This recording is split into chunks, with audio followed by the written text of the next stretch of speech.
Sim, eu falei nos vídeos aí para trás que o Bertrand Russell, nesse ensaio The Problems of Philosophy, né, os problemas da filosofia, ele detecta essa ambiguidade, né, de knowledge, da palavra knowledge, ou a gente traduziria knowledge como conhecimento, então conhecimento de coisas, knowledge of things, e conhecimento de verdades, knowledge of truths, né? A epistemologia clássica, epistemologia é um sinônimo de teoria do conhecimento, tá? Para quem não conhece, nunca ouviu esse é um termo bonito, né? Epistemologia vem do grego episteme, né?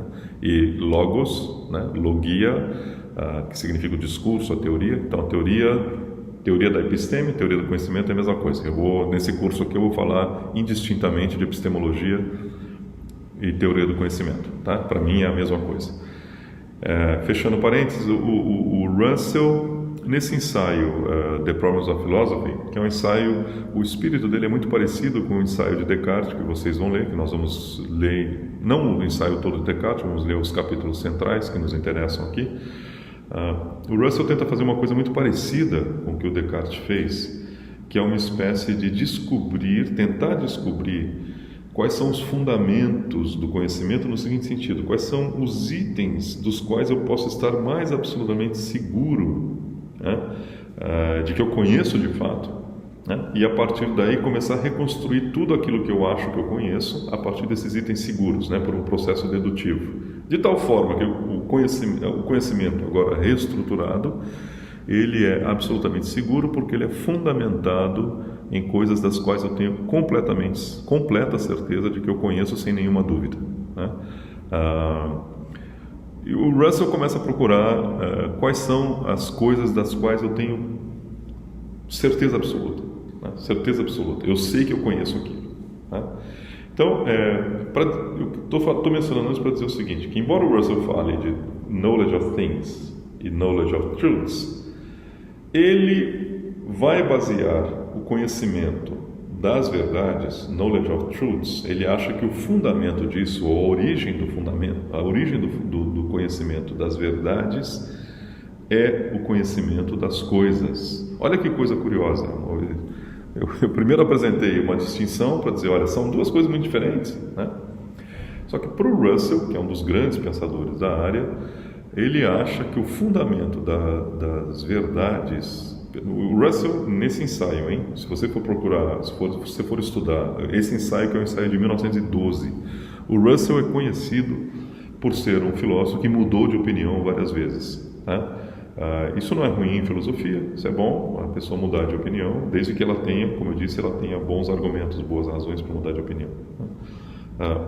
Então, o Russell, em 1912, nesse ensaio, The Problems of Philosophy, ele diz isso. Tem dois tipos de conhecimento. Conhecimento de coisas, que é knowledge of things. I know you, I know this pain. Né?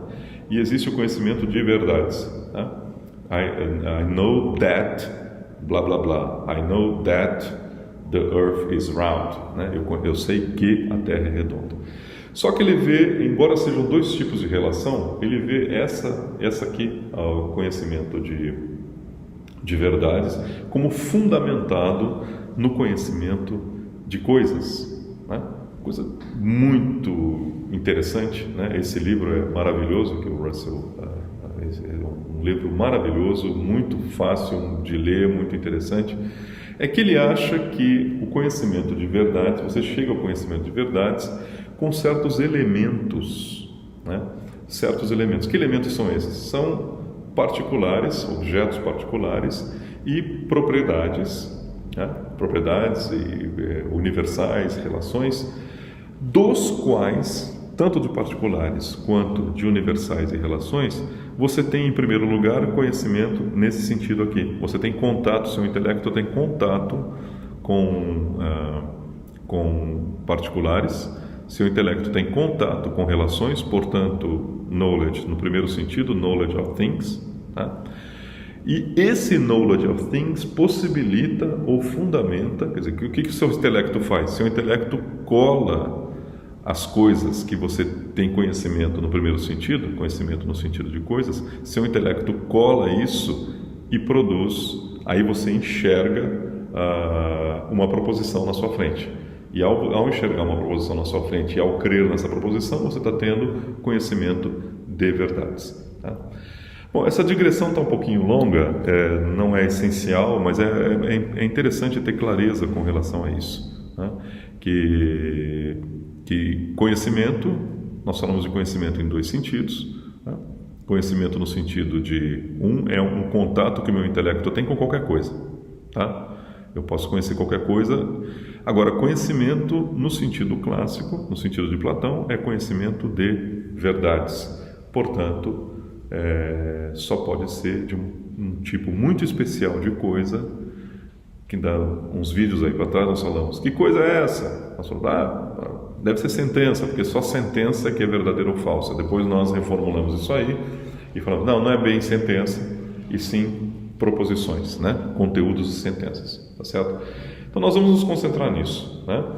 E é nesse tipo de conhecimento que Descartes se concentra também, tá certo? Descartes, Kant, muita gente, né? Vamos fazer, então, eu brinquei até com vocês atrás, o nome do curso, né, o nome da disciplina, está errado, né, porque deveria se chamar Teoria do Saber, né, ou então Teoria do Conhecimento das Proposições, né, Teoria do Conhecimento de Verdades, né. Mas enfim, mesmo essa diferença, mesmo fazendo essa diferenciação, já é uma coisa interessante dentro da teoria do conhecimento, né? Saber que há dois sentidos nos quais nós falamos de conhecimento. Então vamos parar, eu vou parar essa digressão agora e vou mudar um pouquinho. Eu quero começar a caminhar a nossa reflexão para ler o ensaio de Descartes, né?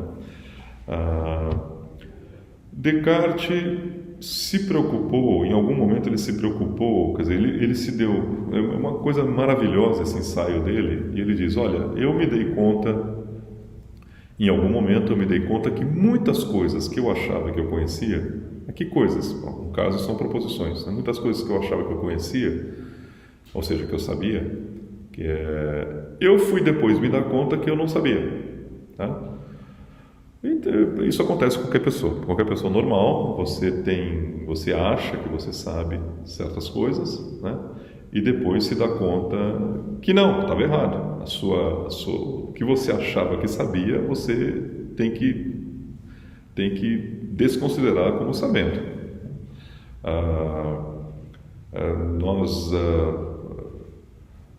Enfim, 10 anos atrás nós sabíamos que o coronavírus não era tão perigoso, né? Hoje em dia a gente teve que rever isso radicalmente, né? A gente não sabe mais isso, né? Nós temos evidências no sentido oposto, né? Mas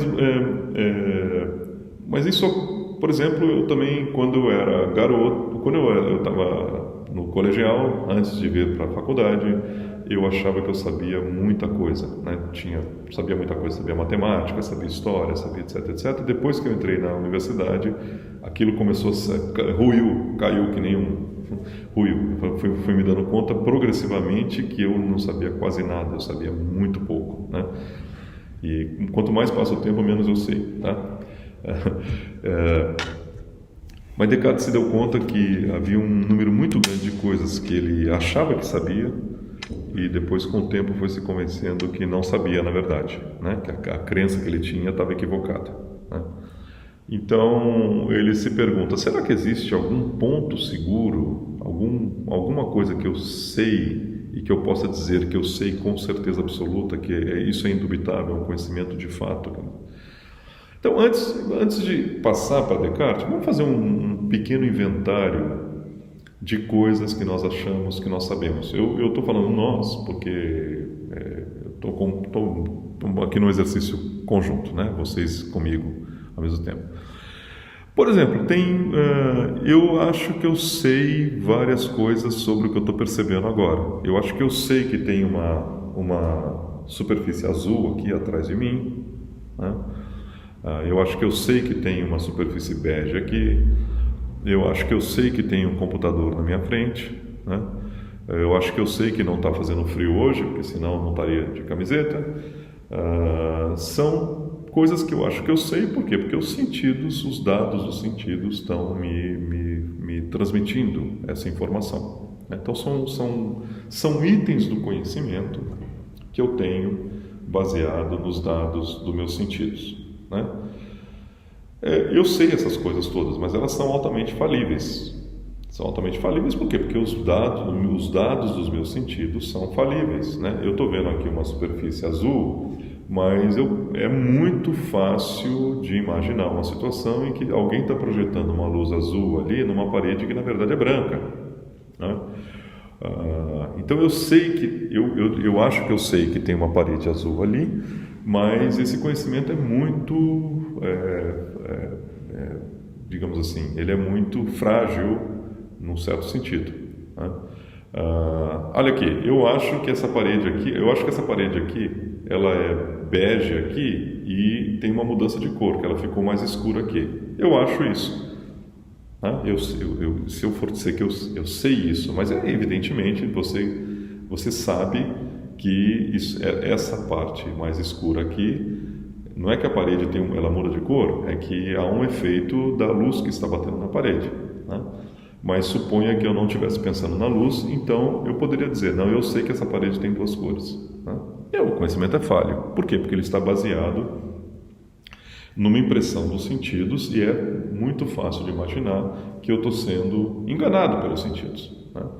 Ou outro exemplo, a gente mencionei agora uns vídeos atrás uma brincadeira. Se você tem a mão um balde de água gelada, você tira a mão do balde e coloca na água a temperatura ambiente, qual é a sensação que você vai ter? Que aquela água está quente, né? E você, ao dizer eu sei que essa água está quente, você está dizendo uma coisa que você sabe, né? Que está sendo transmitida a você pelos sentidos, mas é um saber também que é muito frágil, ele é facilmente refutável, né? Então tem essa categoria de coisas que eu sei, que são coisas que me são dadas pelos sentidos, né? Eu sei um monte de coisas sobre o meu passado, né? Essa é a memória, né? Agora, também é um monte de coisa que eu sei, mas a memória pode ser falha, né? Eu posso achar que eu sei, que na verdade eu só sonhei aquilo lá, mas aquilo me impressionou tanto que eu acho que eu sei, né? Então esse é outro tipo de coisa, informação ou conhecimento, entre aspas, porque a gente não sabe ainda se é conhecimento, sobre o passado. Aí conhecimento dado pelos dados dos sentidos, né? Todos têm essa forma de proposição. Eu sei que essa cor é bege. Eu sei que tem uma superfície azul aqui. Eu sei que eu gravei vídeos ontem. Eu sei que ontem eu fiquei confinado com a minha família em casa, etc, etc, né? É outro tipo de coisas que eu sei, né? Mas além dessas coisas que eu sei que me são dadas pelos sentidos, tem uma categoria de coisas que não são exatamente dadas pelos sentidos individuais, como isso aqui que eu sei, isso aqui que eu estou dizendo que eu sei, mas são coisas que foram consolidadas por um número muito grande de experiências, de evidências que vários cientistas fizeram. Então eu sei que a teoria da relatividade é a melhor teoria da mecânica que nós temos no momento, né? Isso não é uma informação que eu tenho dos sentidos, mas ela foi consolidada num número muito grande de experimentos científicos que foram feitos por centenas Então é uma espécie de conjugação, uma espécie de combinação de dados dos sentidos de vários cientistas ao redor do mundo, tá? Cooperando no sentido de consolidar uma coisa que agora nós sabemos, que é a teoria da relatividade. Aliás, a teoria da relatividade é contra-intuitiva, ela vai contra os sentidos da maioria de nós, né? Achar que tem uma contração do tempo, contração do espaço, etc, etc, né? Ou a mecânica quântica. A mecânica quântica tem muito pouco de informação do sentido. Mas, de qualquer maneira, seria uma terceira camada de coisas, de vários itens que nós conhecemos baseados em, vamos dizer, informação empírica que são resultado da colaboração dos dados dos sentidos de uma quantidade enorme de pessoas, né? Cientistas trabalhando em laboratórios, etc, etc. Tem outras coisas que nós sabemos que não são baseadas nos dados dos sentidos, né? Por exemplo, leis da matemática, né? Retomando, por exemplo, eu vinha dizendo de uma outra camada de coisas que nós achamos que nós sabemos, que não tem como fonte propriamente os dados dos sentidos, né? Aí tem uma série de coisas que já começam a se inserir no campo da matemática. Por exemplo, você sabe que 2 mais 2 é igual a 4, assim como eu, né? Todo mundo que estudou aritmética sabe que 2 mais 2 é igual a 4.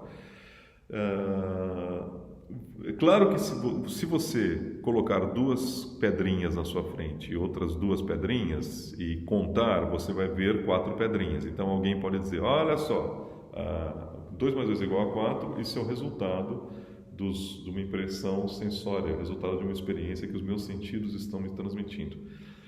Sim e não, porque os seus sentidos estão tendo essa experiência matemática, ou essa experiência matematizada, mas o fundamento da lei de que 2 mais 2 é igual a 4 não são esses dados dos sentidos. Tá? Por quê? Porque o número 2 ele não está na sua frente. O que está na sua frente são 2 canetinhas, 2 tartaruguinhas, que nem Vila César, né? 2 tartaruguinhas. Mas o número 2 ele não está na sua frente. O número 2 é uma entidade abstrata, ele não está em lugar nenhum. Tá? A soma de um número, como um número não está em lugar nenhum, a soma de um número com outro também não está em lugar nenhum. A operação de soma não está em lugar nenhum. E o número 4 também não está em lugar nenhum. O número 2, o número 4, a operação de soma, tudo se dá num campo abstrato, né? Que é o campo da matemática. Né? Ou seja, a fundamentação que 2 mais 2 seja igual a 4, você pode ter aprendido que 2 mais 2 é igual a 4 contando coisas, mas a justificativa para esse tipo de lei não é aquela realização prática. A justificativa para esse tipo de lei são as leis, para esse tipo de verdade, são as leis abstratas da matemática. Tá? Porque também tem coisas da matemática que não têm uma realização nos sentidos. Eu dei um exemplo aqui nos vídeos atrás de 0 mais 0 igual a 0. Não existe uma realização sensível do número 0. Qualquer coisa que você estiver olhando não é mais o número 0. Tem objetos ali. Se você está tendo alguma impressão visual, não pode ser o número 0 que está sendo realizado na sua frente. Pode? Pense um pouquinho nisso. O conjunto vazio, sabe aquele conjunto vazio que a gente com o qual nós tínhamos que trabalhar nas aulas de matemática, etc. O conjunto dos unicórnios é o conjunto vazio, etc. O conjunto vazio ele também não tem uma realização perceptiva. Você não percebe o conjunto vazio. O que é o conjunto vazio?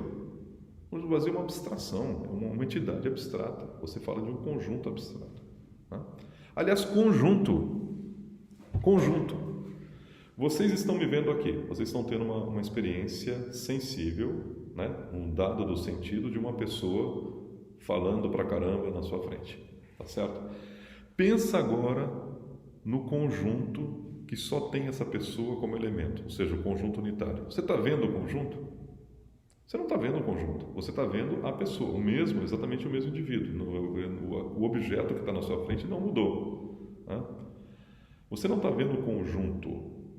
O conjunto é uma coisa abstrata. Quer dizer, quem tá vendo o conjunto seria o olhar da sua razão, como Platão diria assim, né? O olho da razão estaria vendo o conjunto. Não é o olho físico que está vendo o conjunto. Então, o conjunto ele não é dado... Assim como o número 0, assim como o número 1, o número 2, etc., ele não é dado aos seus sentidos. Você não percebe o número 1, 2, 3, 0 com os sentidos. Tá? E mesmo se percebesse, teria uma infinidade de outros números que você não percebe com os sentidos. Tá? Você não percebe 1000 elevado a 1000 com os sentidos. Você não consegue nem imaginar quanto é 1000 elevado a 1000. Né? Não existe no mundo, não existe no universo físico uma realização física de 1000 elevado a 1000 elevado a 1000. Não tem uma realização física. Tá? Não existe um número suficiente de partículas no universo para te dar a chance de ter uma sensação correspondendo a 1000 elevado a 1000 elevado a 1000. Não existe. Mas a gente fala dele. Eu sou capaz de dizer um monte de propriedades que esse número tem. 1000 elevado a 1000 elevado a 1000. Não sou? Você também é. Não precisa ser gênio. Tá? O número é par ou é ímpar? Claro que é par. O número é múltiplo de 10 ou não? Claro que é múltiplo de 10. Tá? O número é divisível por 50? É divisível. Mas você está falando um monte de coisas sobre esse número que você não é dado ao seu sentido, nunca vai ser dado ao seu sentido e nunca nem poderia ser dado ao seu sentido. Tá? Tem outras coisas mais incríveis ainda na matemática. Outras coisas mais incríveis, que tem números que você não consegue nem escrever esse número, de tão grande que ele é. Tá? Os números, vocês certamente já ouviram falar que tem certos números que são números irracionais. Né? O π, raiz de 2, etc. É um número que você não consegue nem escrever como ele é. Né? O π, por exemplo, ninguém sabe nem onde é que... Até que ninguém nunca viu a totalidade da expansão decimal do π. Mas a gente fala dele. Né? A gente sabe uma porção de propriedades do π, etc, etc. Significa que a matemática é uma coisa muito separada, muito especial. Eu falei aqui antes da mecânica da relativística, falei da mecânica quântica, das leis da física, etc., que eram o quê? Em última instância, era o resultado, a consolidação do trabalho de muitos cientistas ao longo de muitos anos, muitos séculos. E o cientista, em última instância, ele tem contato sensível com o material do laboratório. Né? O cientista vai lá, anotou que o ponteiro do voltímetro está se mexendo, anota e calcula, se mexe com uma certa regularidade. Então, ele formula uma certa lei que, em última instância, está calcada, está fundamentada nas experiências sensíveis que o cientista está tendo. Né? Daqui a pouco a gente vai dar nomes mais chiques para isso, a gente vai chamar de experiência empírica e etc. Mas a matemática é um caso que não é assim. Né? Ela pertence a uma categoria diferente. Porque as leis dos números, embora você tenha a sua experiência sensível, seja uma experiência matemática, ela seja matematizada, é impossível você ver um dedo e ver um dedo e não estar vendo dois. Tá? Mas o que 1 mais 1 seja igual a 2, ele não sai daqui. Que 1 mais 1 seja igual a 2 é uma propriedade dos números enquanto entidades abstratas que estão sendo realizados, estão sendo aplicados aqui, nesse fato básico, que um dedo aqui e outro dedo aqui formam 2 dedos. Né? A matemática está fundamentada, né? Não pela experiência sensível, mas pelas leis abstratas desse reino abstrato que é o reino dos números. Né? Kant começa a crítica da razão pura com uma frase maravilhosa. Ele diz, olha, todo conhecimento ele tem um começo com a experiência empírica. Né? Mas isso não significa que todo conhecimento seja justificado pela ciência empírica. Por quê? Porque existem as chamadas ciências a priori. A matemática é uma delas. Né? A priori e a posteriori é um binômio que a gente vai estudar bastante, né, ao longo desse curso. Mas o que Kant quer dizer é que no caso da matemática, por exemplo, você desperta para a matemática, você acorda para as leis dos números, claro, observando tartaruguinhas, observando... Né, as crianças brigam, você tem mais bala do que eu, você tem 3, eu tenho 2. Então ela aprende aritmética observando quantas balas a irmã tem e ela tem 2. Quem tem filhos sabe como é que as crianças aprendem aritmética, né? Normalmente é no meio da briga, por causa de bala, por causa, você tem 2 bonecas, eu quero 3. Então elas aprendem assim, aprende aritmética ali lidando com as coisas, né? Lidando com balas, lidando com boneca, lidando com brinquedo. Mas então o que está acontecendo? Está sendo despertado, ou a atenção está sendo chamada para o conhecimento matemático, mas ele não é justificado, tá? Ele não é justificado por essa experiência sensível, por essa experiência empírica. Ele é justificado por algo mais abstrato, por algo eterno num sentido muito especial que a gente vai falar daqui a pouco. O que está acontecendo ali, no caso da criança, no nosso caso, é uma aplicação dessas propriedades abstratas dos números. Né? é o que uma das coisas mais espetaculares da matemática é que o universo físico, né, o universo das nossas sensações, ele é forçosamente um universo matemático, né? A nossa experiência, ela é uma experiência que se dá de acordo com as leis da matemática, né? Mas as leis da matemática, elas não são justificadas pela nossa experiência, né? Por exemplo, a matemática supõe que uma pessoa seja incapaz de enxergar, tá? Incapaz de enxergar, incapaz de escutar, supõe que a pessoa não tem experiência nenhuma. É difícil imaginar isso, mas vamos fazer um esforço. A pessoa não tem experiência nenhuma sensível, né? Então, nem por isso a gente vai dizer que para essa pessoa 1 mais 1 não é igual a 2, que a aritmética dela é diferente. Não, a aritmética dela é exatamente a mesma aritmética nossa, embora ela não tenha condições de ter uma experiência sensível, né, que siga os parâmetros matemáticos como nós temos, tá certo? Então, a justificativa da matemática, era isso que Kant queria dizer no começo da crítica da razão pura, a justificativa da matemática não está na experiência empírica, não está na experiência sensível. A justificativa está em outro lugar, em algo que a razão pode alcançar, etc. Não a parte sensível, né? Não os dados, não os órgãos, os sentidos é que alcançam a fundamentação da matemática, mas a fundamentação está em outro lugar, como a razão, etc. Para isso que ele escreveu a crítica da razão pura, né? E a matemática é uma dessas, digamos assim, ciências em que nós temos conhecimento de uma categoria diferente. Não é superior, não precisa ser mais inteligente para fazer matemática. Às vezes até o contrário. Eu falei aqui, para provar que 0 mais 0 é igual a 0, você precisa até emburrecer um pouquinho, né? Não é que precisa ser mais inteligente, não é que é uma categoria superior, é que é uma ciência que está lidando com um campo de verdades cujo fundamento é diferente da ciência empírica, da física, por exemplo, da teoria da relatividade, que por sua vez está lidando com um campo de verdade diferente dessas coisas sensíveis, né? Aqui tem uma parede bege, ali tem uma parede azul, não está fazendo frio, e assim por diante, né? São camadas diferentes de dependência com relação aos órgãos do sentido, né? E à medida que a gente vai subindo né, um campo assim, primeiro as sensações básicas dos órgãos do sentido, depois o resultado da colaboração de vários cientistas, do conhecimento dado aos órgãos do sentido de vários cientistas, um acaba corrigindo os erros do outro, etc. Se chega a uma espécie de ciência consolidada. Aí, outro nível, que é o nível das verdades matemáticas, né, que não tem um fundamento nos órgãos do sentido, mas nós, ao termos experiência sensível, a gente aplica o conhecimento matemático. Mas, além da matemática, tem outras ciências, né?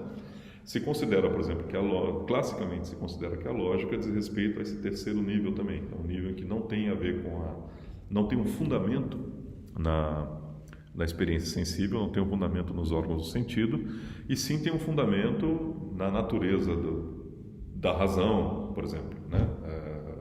É assim que Kant fala da lógica, por exemplo. A lógica tem um fundamento na natureza da razão. Ou Aristóteles, né, tem um fundamento, a lógica tem um fundamento na natureza metafísica do universo, né? E a lógica, além da matemática e da lógica, muita gente acha que a metafísica, né, ou as verdades metafísicas também fazem parte desse terceiro grande reino, né, que são as verdades que não têm um fundamento na experiência sensível, nos dados dos sentidos, mas sim tem um fundamento em algo muito mais profundo do universo, algo muito mais fundamental do universo. Novamente, você não precisa ser mais inteligente não é que você tenha que ser mais inteligente para fazer metafísica do que para ver os órgãos do sentido. É que você tem que prestar atenção num outro tipo de coisa. Não é exatamente no que você está vendo e tocando, mas sim em outro tipo de algo que esteja por trás disso tudo aí, tá? Depois nós continuamos.